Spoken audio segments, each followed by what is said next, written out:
A paz do Senhor, povo de Deus, eu sou o pastor Thales Vilas e você está no meu novo canal Escatologia Descomplicada. Um canal onde você aprende o que a palavra de Deus te ensina a respeito do fim dos tempos e isso de maneira fácil, simples e, sobretudo, de forma descomplicada. Se você gosta desse tipo de assunto, eu já quero convidar você, deixa o seu gostei aqui para você me ajudar a fortalecer esse novo canal e não apenas isso, se inscreva, porque se inscrevendo você garante que os próximos conteúdos e as próximas videoaulas aparecerão para você recomendadas em primeira mão pelo próprio YouTube. Fez isso? Então tem uma novidade para você. Você agora tem um professor de escatologia. E estamos aqui na nossa segunda aula do nosso mini curso gratuito de escatologia. Se você por acaso caiu aqui de paraquedas nesse canal, eu aconselho você o seguinte, tá? Volte para a primeira aula, assista aquela primeira aula, depois você vem para essa aula aqui, certo? O link da primeira aula vai estar aqui na descrição desse vídeo, caso você não tenha assistido. Porque cada aula aqui vai ser uma continuação da anterior. Então, para você não pegar aí o bonde andando, como falam por aí afora, assista a primeira aula e depois você vem para essa segunda aqui.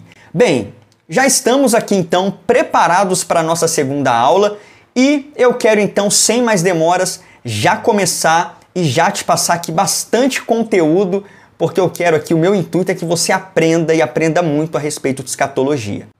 E o tema da nossa aula de número 2 do nosso mini curso é o arrebatamento da igreja. Um assunto extremamente interessante e também muito polêmico no meio evangélico, e eu quero tratar desse assunto com você aqui nessa nossa segunda aula. Mas antes, quem estava na primeira aula que sabe que eu quero fazer desse mini curso, e não apenas desse mini curso, de todos os vídeos desse canal, um vídeo bem interativo. Lembra que eu falei para você? O aprendizado vem com a interação e com a repetição. Então, interage com o professor, certo? E a interação já no começo desse vídeo aqui é a seguinte: qual é a sua visão sobre o arrebatamento da igreja? Escreve aqui para mim nos comentários. Thales, eu creio que o arrebatamento será antes da tribulação. Escreve aqui. Thales, eu creio que o arrebatamento vai ser no meio da tribulação. Escreve aqui também. Não, Thales, eu já sou de uma opinião diferente. Eu creio que o arrebatamento vai ser pós-tribulacional, vai acontecer depois da tribulação.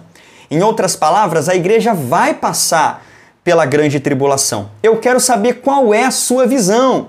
Visão de você que está me assistindo aqui e está diante dessa aula, tá? Coloca aqui, não precisa ter vergonha, tá? Se a sua visão divergir da minha, eu vou apresentar para você a visão que eu creio ser mais bíblica, mas sem o intuito aqui de querer debater com você ou humilhar você. Não é esse intuito, tá? O intuito aqui é que você aprenda. E o principal você já tem, que é crer no retorno de Cristo. É isso que importa. Se vai ser antes da tribulação, no meio ou depois, isso daí são apenas detalhes e assuntos periféricos. O que nos une é que acreditamos e aguardamos o retorno de Cristo pela segunda vez, a vinda dele para buscar a sua igreja. Mas interage comigo e deixa aqui qual que é a visão que você tem sustentado até o dia de hoje.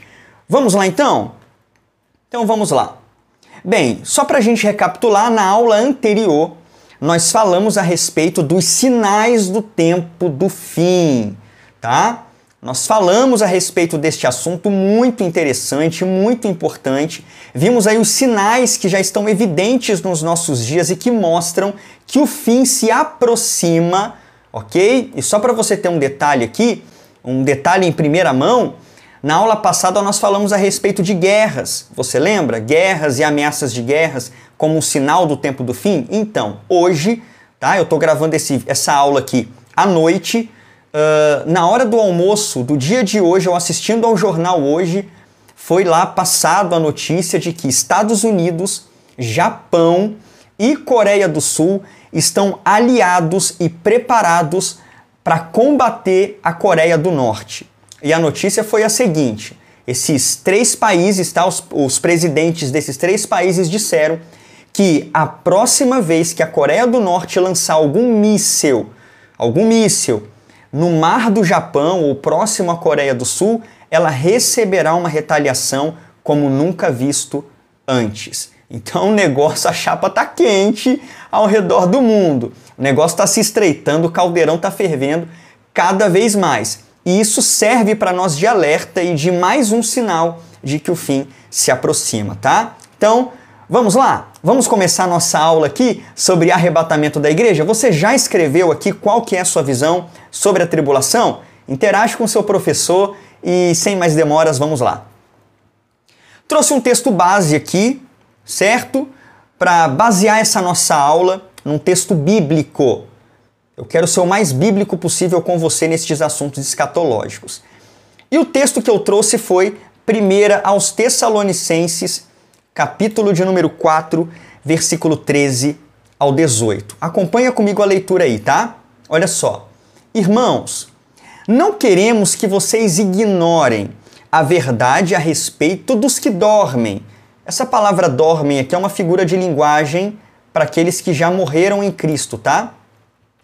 Para que não fiquem tristes como os demais que não têm esperança. Então Paulo escreve para dar esperança aos crentes de Tessalônica. Pois, se cremos que Jesus morreu e ressuscitou, assim também Deus, mediante Jesus, trará na companhia dele os que dormem. E pela palavra do Senhor ainda lhes declaramos o seguinte: nós, os vivos, os que ficarmos até a vinda do Senhor, de modo nenhum precederemos os que dormem, os que já morreram. Porque o Senhor mesmo, dada a sua palavra de ordem, ouvida a voz do arcanjo, ressoada a trombeta de Deus, descerá dos céus e os mortos em Cristo ressuscitarão primeiro. Depois, nós, os vivos, os que ficarmos, seremos arrebatados. É o assunto da nossa aula de hoje. Seremos arrebatados juntamente com eles entre nuvens para o encontro com o Senhor nos ares. E assim estaremos para sempre com o Senhor.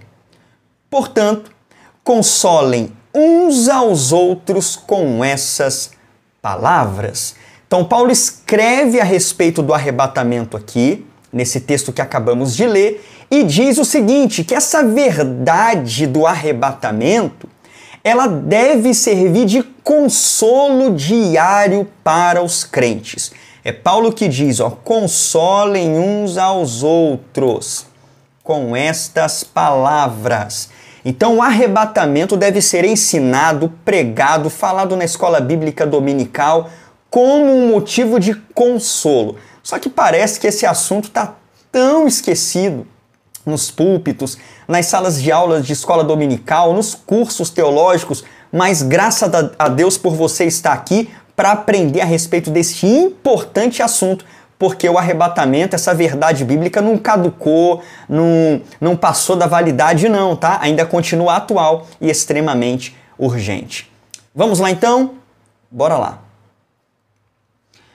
Bom, a pergunta que não quer calar. Por que estudar sobre o arrebatamento? Thales, por que é importante eu estar aqui, diante desse vídeo, nessa segunda aula do minicurso de escatologia, estudando a respeito do arrebatamento da igreja? E eu trouxe algumas razões aqui que eu quero considerar com você, certo?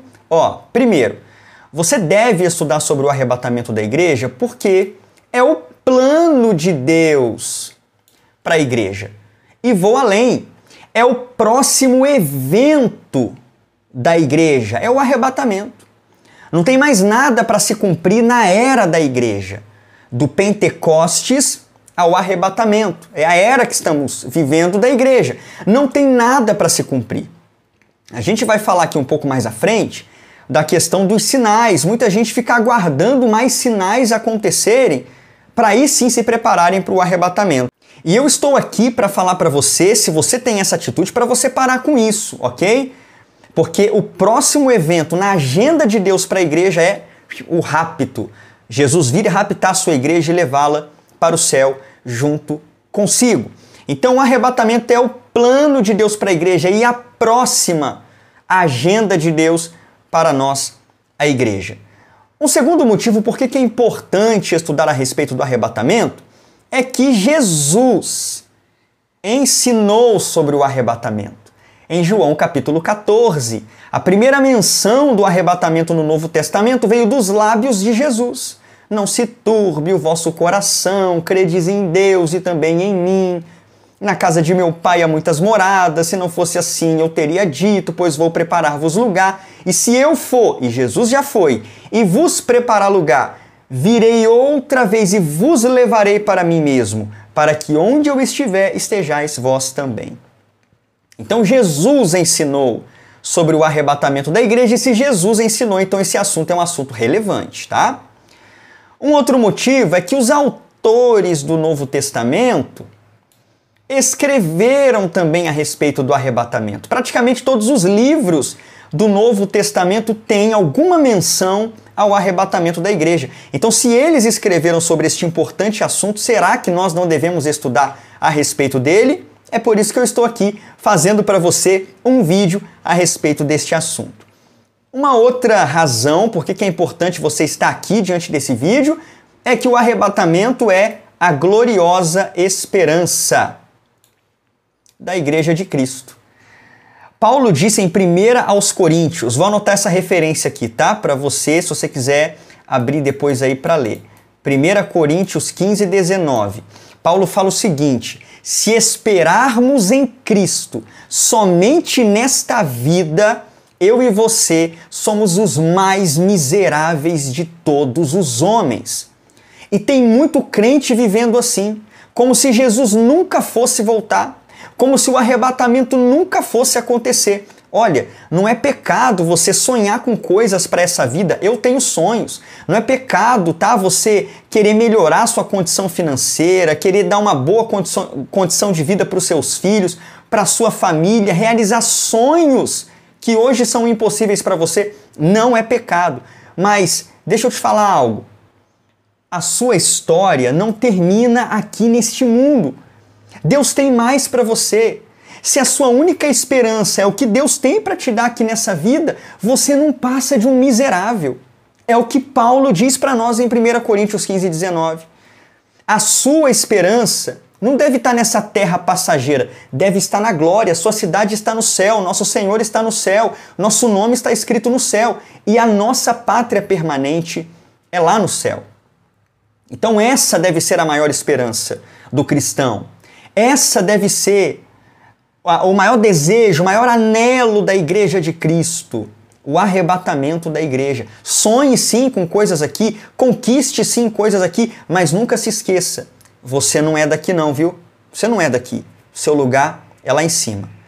E também, por que é importante estudar sobre o arrebatamento? Porque ele pode acontecer a qualquer momento.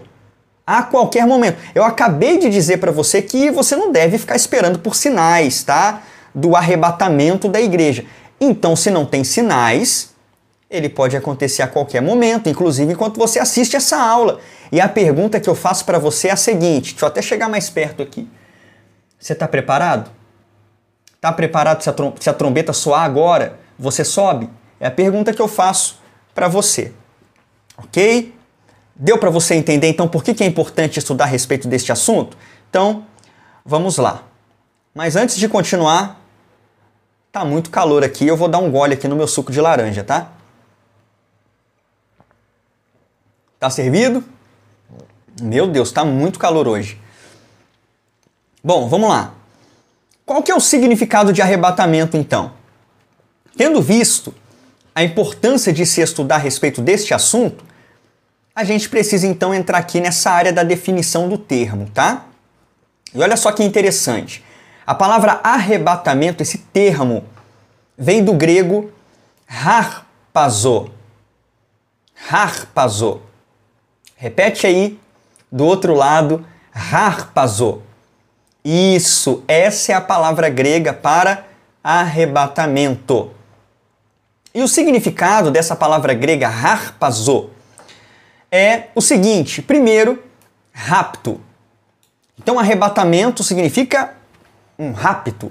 E é isso que Jesus fará com a sua igreja. Isso fala da imprevisibilidade do arrebatamento, que ele será algo inesperado. Ninguém estará esperando. Não será previsível. Quando menos esperar, Jesus arrebata a sua igreja. Arrebatamento é rapto, ok? Um outro sentido da palavra harpazo é tomar com violência. Thales, como assim? Jesus vai me machucar? Vai me tomar com violência? Vai me pegar de cabeça para baixo assim e subir comigo para o céu? Não, calma, não é isso que vai acontecer não, tá? Tomar com violência aqui fala de resgatar de uma situação de perigo. Pensa, por exemplo, em você sendo um bombeiro ou uma bombeira e você vê uma casa em chamas e você sabe que lá dentro tem uma criança que não conseguiu sair dessa casa pegando fogo. Você, então, como bombeiro, vai ter que entrar, enfrentar esse perigo para salvar essa criança que está lá dentro.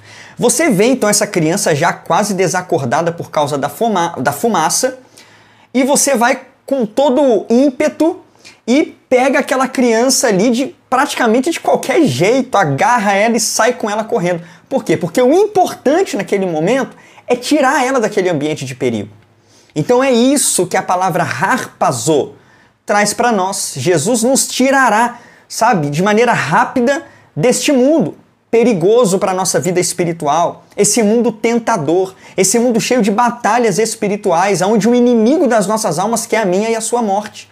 Então Jesus vem e nos toma com violência e nos resgata deste mundo e nos leva para si, para a glória.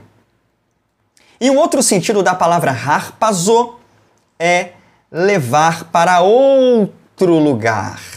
A gente não precisa de muito esclarecimento aqui, porque você sabe para qual lugar Jesus vai te levar, para o céu.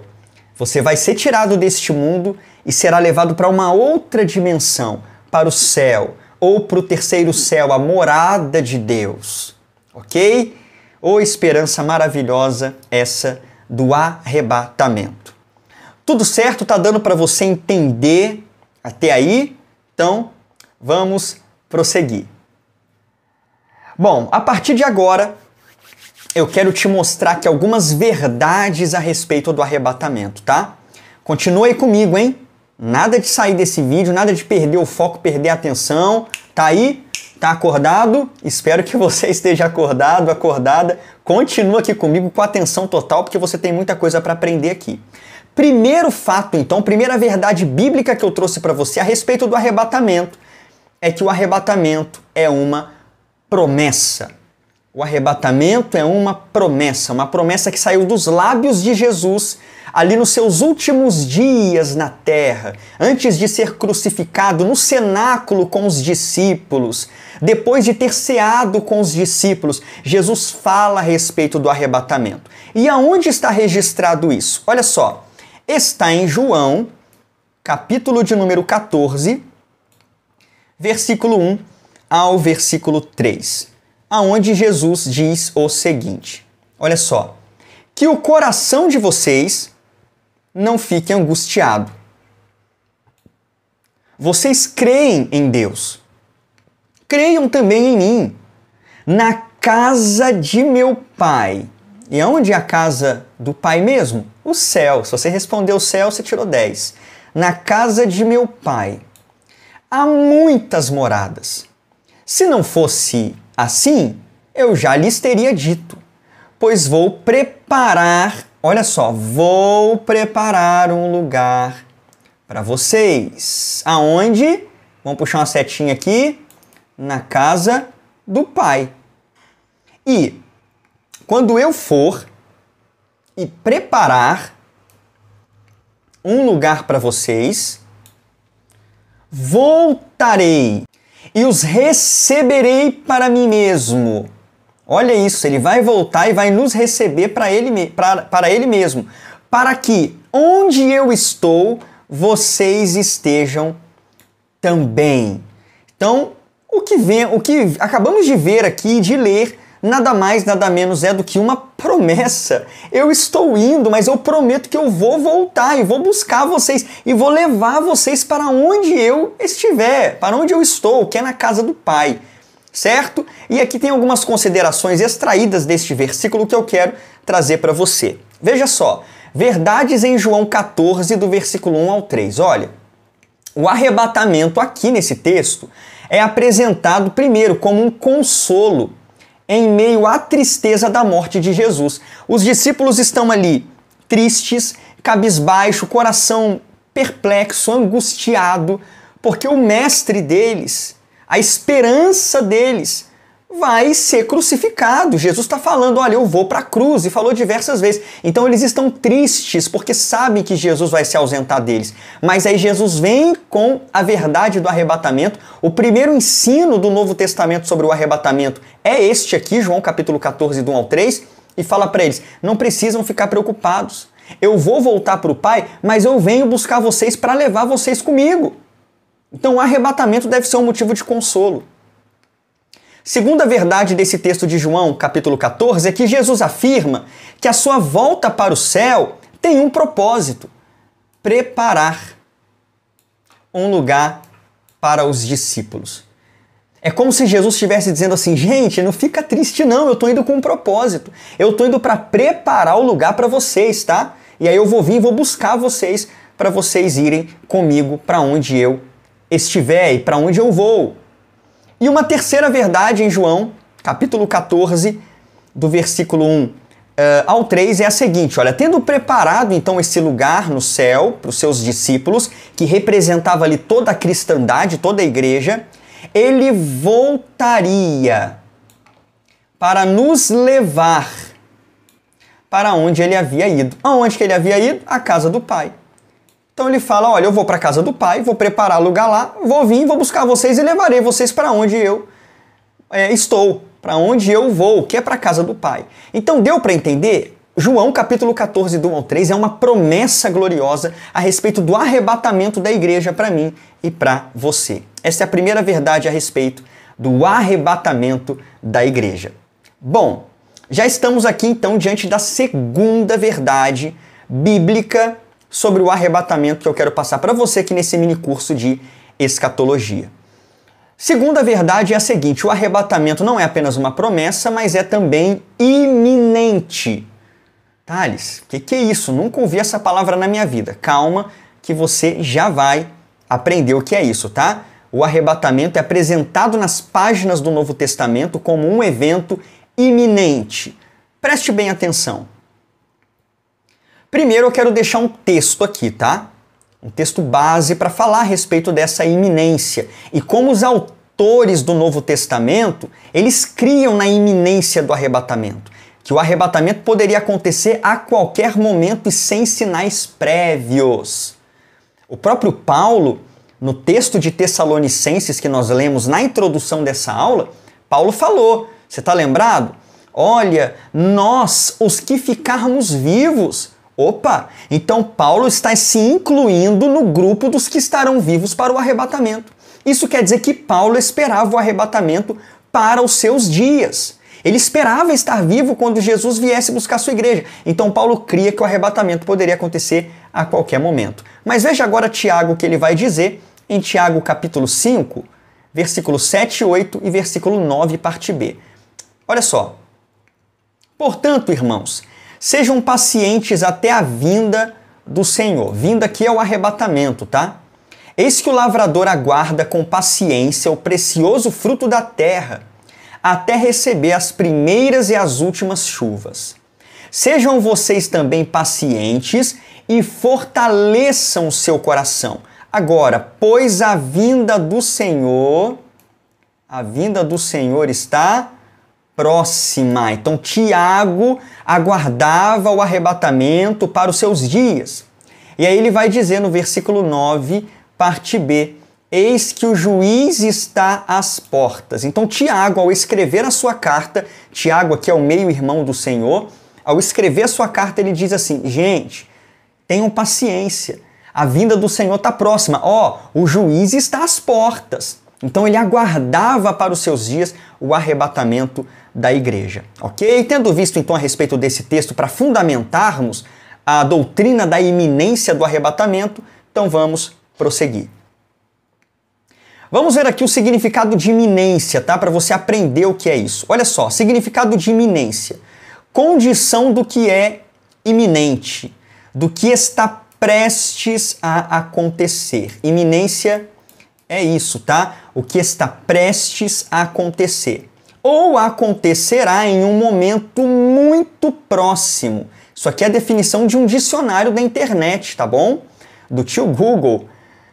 E você nota como a definição é bem parecida com o que acabamos de ler em Tiago. Tiago fala que a vinda do Senhor está próxima, que o juízo está às portas, e a definição fala que iminente é algo que está muito próximo. Então olha como Tiago, ele cria num arrebatamento iminente que poderia acontecer a qualquer momento. E iminência também fala de urgência, um evento urgente, está prestes a acontecer sem sinais prévios, tá? Olha só, uma outra coisa, um acontecimento iminente não depende de sinais que o antecedem. Esse é o erro de muitos crentes hoje. Não, porque para Jesus voltar o evangelho ainda tem que ser pregado nos 4 cantos da terra. Não, falta muito para Jesus voltar ainda. Para de pensar isso se você tem pensado assim, tá? O arrebatamento não depende de sinais. O fim do mundo revela nos sinais que o precedem. E como o arrebatamento acontece antes do fim do mundo e de todas as outras coisas que acontecerão, então significa que o arrebatamento está mais próximo ainda de acontecer.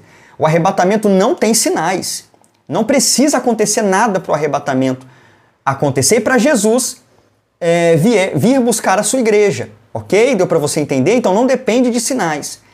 E outra coisa, se já se passaram mais de 1900 anos e Jesus ainda não veio, Jesus prometeu que viria, os autores do Novo Testamento falaram que ia ser iminente, mas já passaram aí, Thales, mais de 1900 anos. E aí?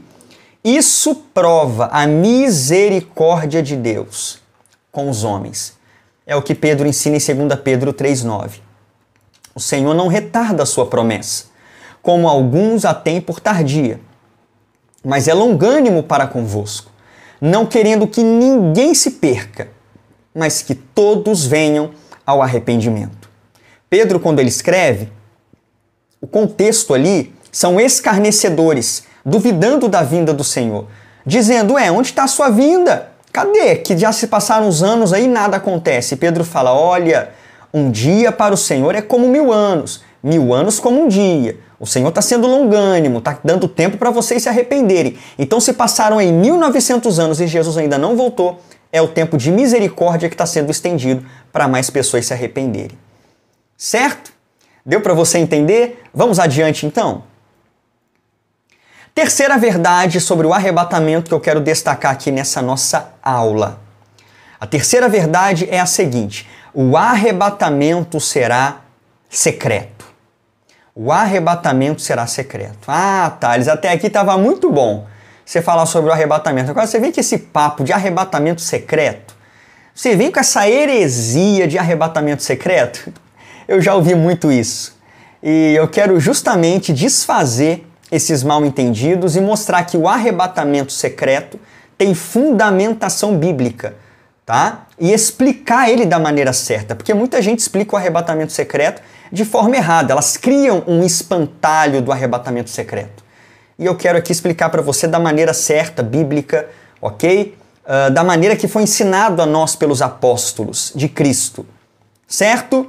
Então, vamos lá. Mas antes, você está gostando dessa videoaula? Está abençoando você? Está te edificando? Então deixa seu gostei aí. E se você ainda não é um inscrito, clica aí e já se inscreve. Eu quero ser o seu professor de escatologia. Vamos lá então? Vamos lá.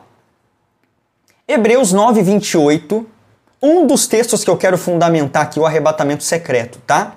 Preste bem atenção.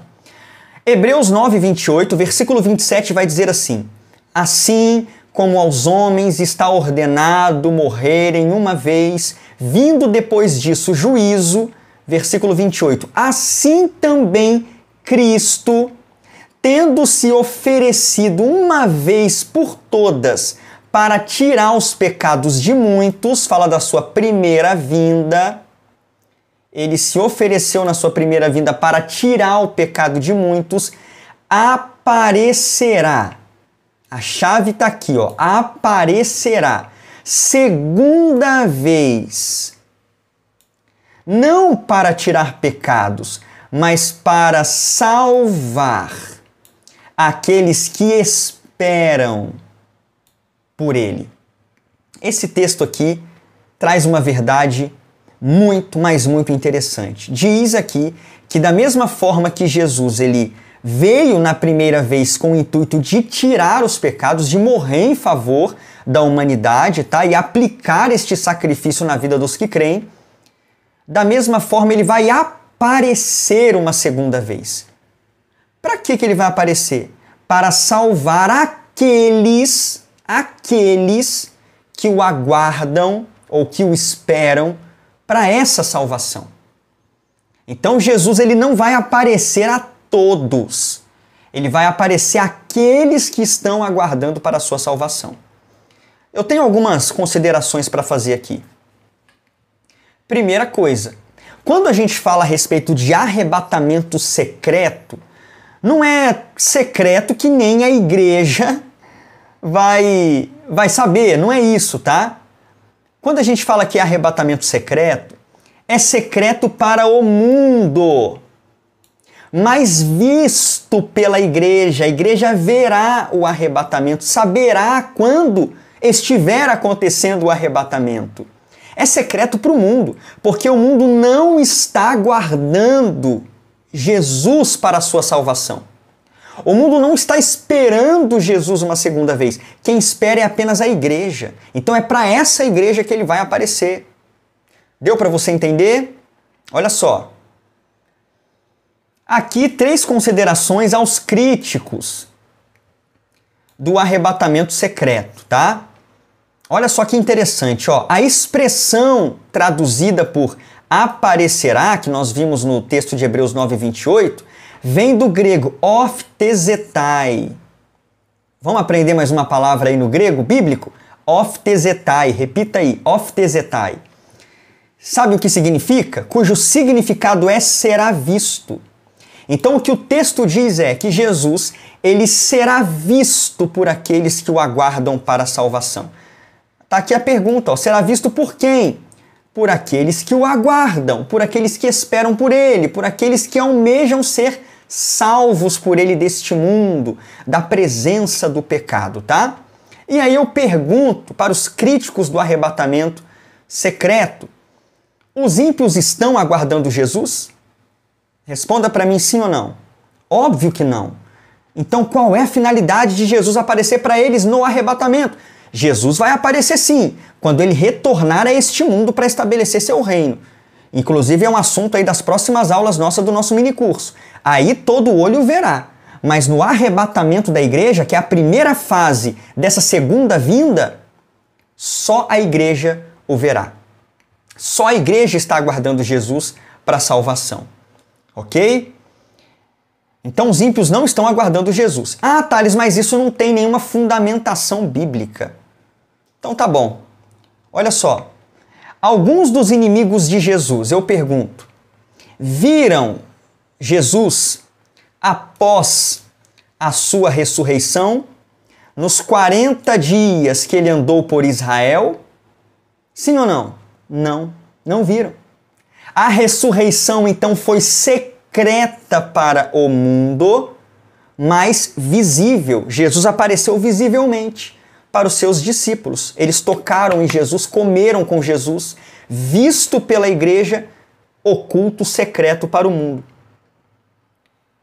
Os inimigos de Jesus, os ímpios, os incrédulos, o viram subir para os céus, além dos 500 irmãos, dos discípulos ali de Jesus, os apóstolos, melhor dizendo, e dos discípulos que perfaziam ali 500 irmãos, viram Jesus ascender aos céus? Não. Foi então uma ascensão secreta, secreta para o mundo, vista pela igreja. Então, por que o arrebatamento também não pode ser dessa forma? Aparecer a igreja sem aparecer para o mundo. Thales, mas como assim? O arrebatamento envolve trombeta, envolve voz do arcanjo, alarido, né, que é uma voz de comando. Como isso pode ser secreto? Só a igreja vai ouvir, o mundo não vai ouvir. Só a igreja vai ouvir a palavra de comando, só a igreja vai ouvir a voz do arcanjo, só a igreja vai ouvir a trombeta de Deus. Simples, simples. O mundo não vai ouvir. Quando o mundo vê, a igreja já foi. Deu para você entender? Vamos prosseguir então? 1 aos Coríntios, capítulo 15, versículos 51 e 52. Eis que vou lhes revelar um mistério. Mistério é algo desconhecido outrora, mas que Deus revelou para Paulo naquele momento. Eis que vou lhes revelar um mistério. Esse assunto do arrebatamento era algo oculto no Antigo Testamento, tá? Nem todos dormiremos, ou seja, nem todos morreremos, mas todos seremos transformados. Num momento, num abrir e fechar de olhos. Ou seja, algo muito rápido. Muito rápido.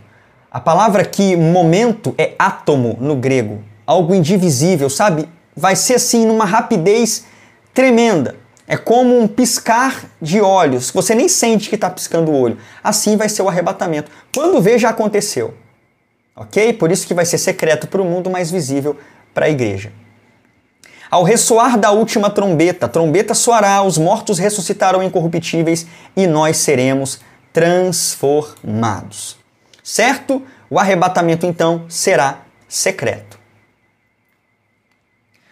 Vamos então para a quarta verdade aqui dessa aula.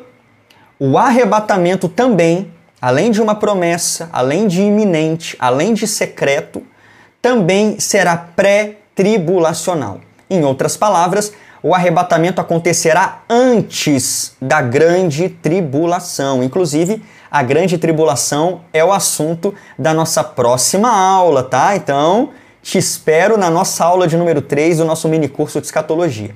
E o arrebatamento vai acontecer antes da grande tribulação acometer este mundo, tá? É o que a gente chama de pré-tribulacional, antes da tribulação. Ok? Vamos lá. E aonde eu fundamento isso? Apocalipse 3:10, por exemplo, fala assim para nós, olha o que Jesus fala para a igreja de Filadélfia. Você guardou a palavra da minha perseverança. Por isso, também eu o guardarei da hora da provação. Obviamente, Jesus não está falando aqui só para a igreja de Filadélfia, mas para toda a igreja dele, tá? Todo o corpo de Cristo. Eu o guardarei da hora da provação, que há de vir sobre o mundo inteiro, não é algo local.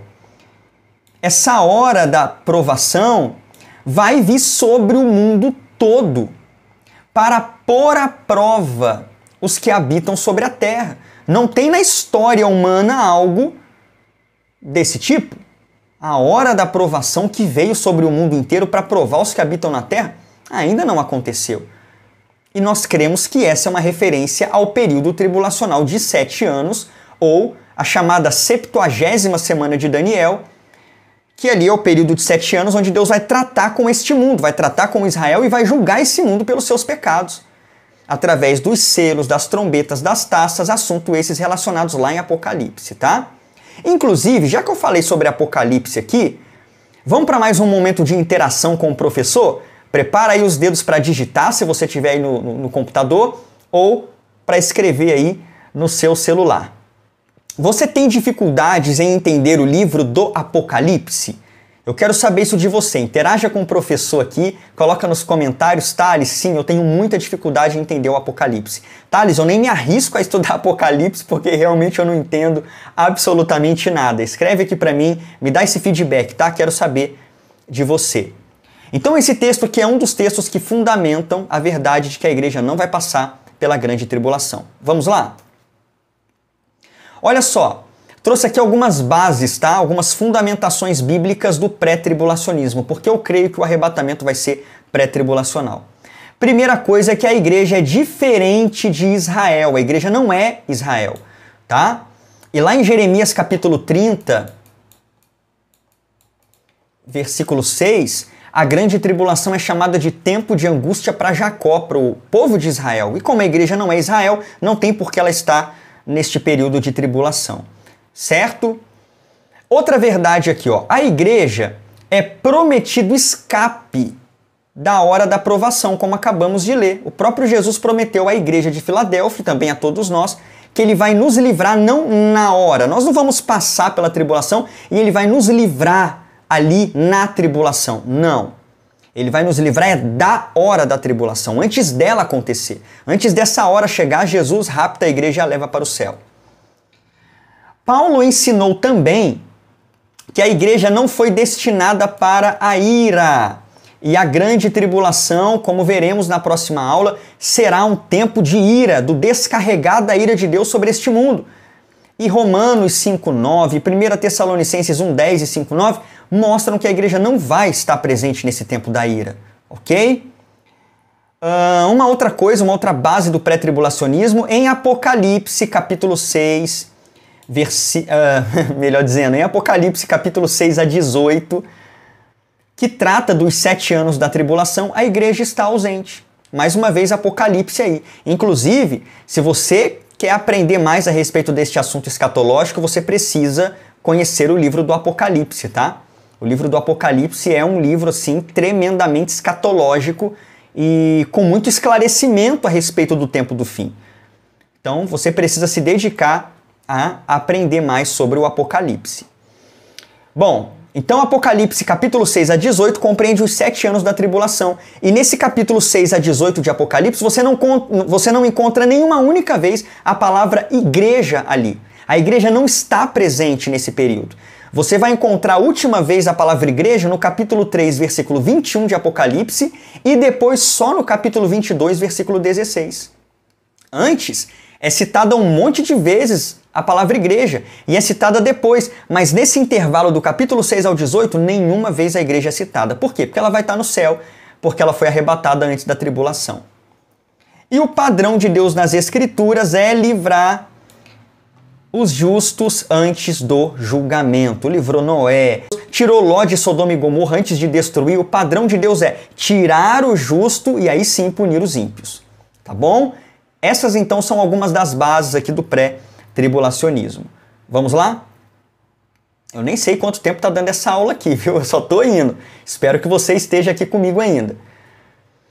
Quinta e última base então aqui, ou melhor dizendo, quinta e última verdade a respeito do arrebatamento é que o arrebatamento será extraordinário. Será um acontecimento assim fenomenal e extraordinário, tá? De acordo com o que a Bíblia apresenta para nós. E eu trouxe para você exatamente o que a Bíblia apresenta a respeito do arrebatamento. Veja o que diz Filipenses capítulo 3, versículo 20 e 21.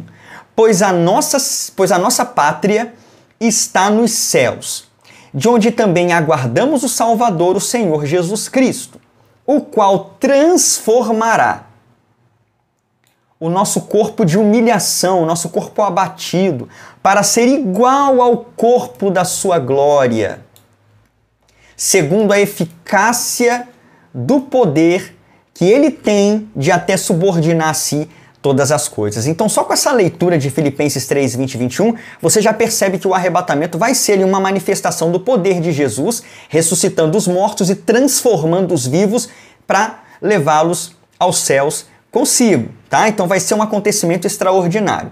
Mas veja bem como que a Bíblia apresenta este evento do arrebatamento que pode acontecer a qualquer momento. Olha só, primeiro, ó, Jesus descerá dos céus até as nuvens, 1 Tessalonicenses 4,16. Se ouvirá uma palavra de ordem, óbvio, do próprio Jesus, e um toque de trombeta. Trombeta no Antigo Testamento, por exemplo, era usada para convocação, então vai ser uma trombeta que será tocada para convocar o povo de Deus, tá? 1 Tessalonicenses 4,16 também. Os que morreram no Senhor, apenas os mortos em Cristo, tá? Os que morreram no Senhor, morreram crentes, ressuscitarão primeiro em corpos gloriosos, talvez em obediência a essa palavra de ordem, certo? Jesus disse em João 5, 28 e 29 que é chegada a hora em que os mortos ouvirão a voz do Filho do Homem. Então é bem provável que essa palavra de ordem seja uma palavra para os mortos em Cristo ressuscitarem. E ressuscitarão em corpos gloriosos ainda. 1 Coríntios 15, 52 e 1 Tessalonicenses 4, 16. Outra coisa, os que estiverem vivos, nós cremos, né, que nós somos a geração do arrebatamento, então serão transformados e arrebatados aos céus junto com os ressuscitados. E aqui estão as bases bíblicas, tá? Depois disso, nós, mortos ressuscitados e vivos transformados, nos reuniremos com o Senhor nos ares. Tudo isso muito rápido, num abrir e fechar de olhos. E estaremos assim para sempre com o Senhor. Esse é o relato bíblico a respeito do arrebatamento. E eu espero que isso aqueça seu coração. Eu espero que isso fortaleça a sua fé e edifique você para que você deseje cada vez mais este evento tão glorioso. Bem, para a gente concluir, o que fazer enquanto o arrebatamento não acontece? O que fazer enquanto Jesus não vem nos buscar? 3 textos que vão nos responder. 1 Coríntios 15, 58. Paulo acabou de fazer um discurso sobre a ressurreição e falar a respeito do arrebatamento também.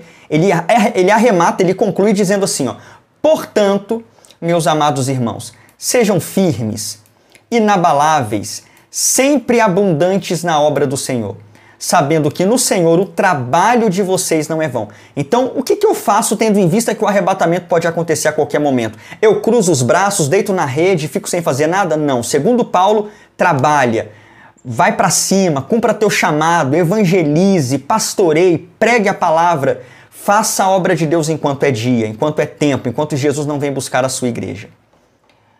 Outra coisa, o que fazer enquanto o arrebatamento não acontece? Paulo nos responde em Filipenses 3:20. Pois a nossa pátria está nos céus, de onde também aguardamos o Salvador, o Senhor Jesus Cristo. Acabamos de ler esse texto, né? Mas quero destacar o aguardamos. O que nós, melhor dizendo, fazemos enquanto Jesus não vem? Você aguarda, espera ansiosamente pelo retorno do Rei. Não tire essa verdade da sua mente e do seu coração. Aguarde todos os dias, pode ser hoje, pode ser hoje, pode ser hoje. É isso que Paulo nos ensina. E por fim, João, em 1 João capítulo 3, versículo 3, e todo o que tem essa esperança nele purifica a si mesmo, assim como ele é puro. Enquanto Jesus não volta, enquanto o arrebatamento não acontece, o que eu faço? Eu me santifico, eu me purifico, eu obedeço cada vez mais, para que eu possa sim escutar o toque da trombeta, a voz de ordem de Cristo, e eu possa subir ao encontro dele. Ok? Deu para você entender?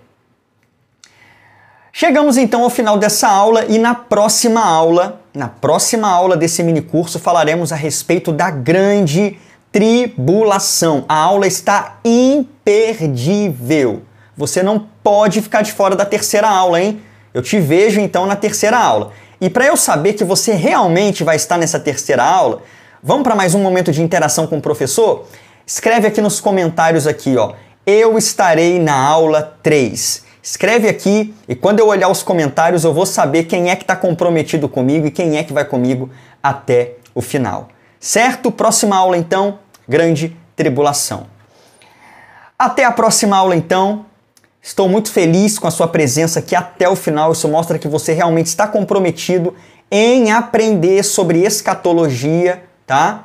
E nos vemos na próxima aula. Se esse mini curso tem abençoado você, pega o link dessas aulas e compartilha, tá? Com amigos, no WhatsApp, nas redes sociais. Me ajuda a divulgar este mini curso. Até a próxima aula. Deus abençoe e Maranata, ora vem, Senhor Jesus.